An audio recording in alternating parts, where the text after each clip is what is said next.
There was nothing about the starry sky that night to suggest that strange and mysterious things would soon be happening. As unsuspecting muggles slept, a huge motorbike with a giant astride it tumbled down from the darkness. The giant, named Hagrid, left a blanket-wrapped bundle on the doorstep of number 4 Privet Drive. Nestled in the bundle was a baby, Harry Potter, the boy who lived. For the next 11 years, Harry lived with his dreadful step-parents, the Dursleys, until that fateful day when he received the letter inviting him to attend Hogwarts School of Witchcraft and Wizardry. Hagrid took Harry to Diagon Alley to purchase a most unusual list of school supplies. Soon after, Harry caught the Hogwarts Express from platform 9 3/4 and left the Muggle world far behind. Harry sat beneath a sorting hat, hoping that he would not be chosen for Slytherin House over Gryffindor. "Not Slytherin, eh?" said the hat in his ear. "You could be great. It's all here in your head, and Slytherin will help you on your way to greatness." "No? Well, if you're sure, better be Gryffindor." Reflected in the mirror of Erised were Harry's parents, James and Lily Potter. Harry stared hungrily back as though hoping to fall right through the glass and reach them. He was startled when a voice sounded behind him. Harry turned slowly about. "So you, like hundreds before you, have discovered the delights of the Mirror of Erised," said Professor Dumbledore. He went on to explain that the mirror showed nothing more or nothing less than the deepest, most desperate desire of our hearts, but that it would give neither knowledge nor truth. "The Mirror of Erised will be moved to a new home shortly," Dumbledore went on, adding ominously that if Harry ever came across it again, he would be prepared. But prepared for what? Thought Harry. Harry, Ron, and Hermione spent most of their free time in Hagrid's hut, trying to convince him that he couldn't keep Norbert, his beloved dragon. Eventually, after much coaxing, Hagrid agreed. That night, Harry carried Norbert up to the tallest tower.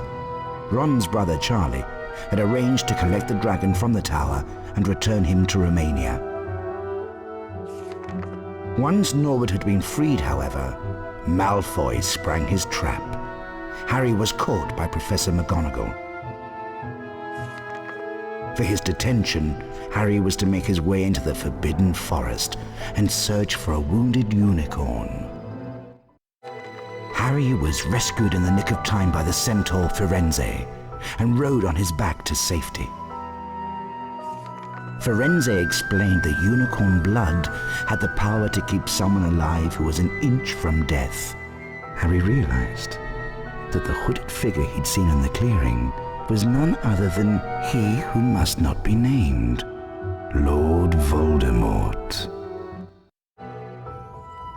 Dumbledore smiled. "What happened down in the dungeons between yourself and Professor Quirrell is a complete secret," he said. "So naturally, the whole school knows. The stone had been destroyed, but Harry remained fearful that its loss would not prevent Lord Voldemort's return." Dumbledore nodded, sharing his concern. "Nevertheless, Harry, if our battles do no more than slow Voldemort's return, with luck he may never regain his power at all." "So the stone's gone," said Ron finally. Harry nodded and wished it good riddance.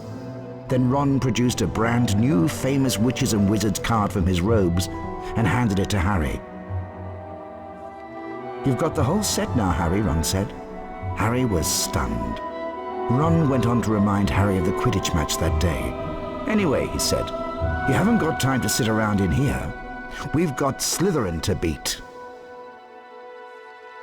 Harry, still stunned by Ron's gift, nodded slowly. He'd just defeated you-know-who, and now he was going to have to help defeat Slytherin. Harry made his way down to the end of the year feast alone that night. The great hall was decked out in green and silver to celebrate Slytherin winning the House Cup. When Harry entered, there was a sudden hush. He took a seat between Ron and Hermione, trying to ignore the stares of the other students. The House Cup, announced Dumbledore, is awarded to the team with the most house points.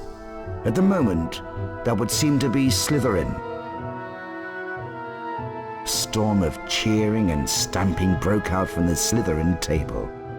However, continued Dumbledore, in recognition of Mr. Harry Potter's pure nerve and outstanding courage, I award Gryffindor 60 points. Harry's table erupted with cheers and applause.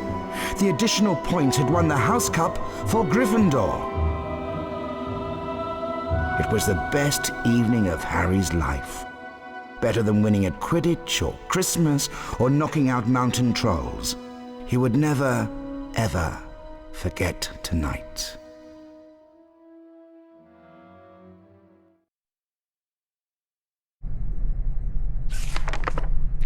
Harry Potter, the boy who lived.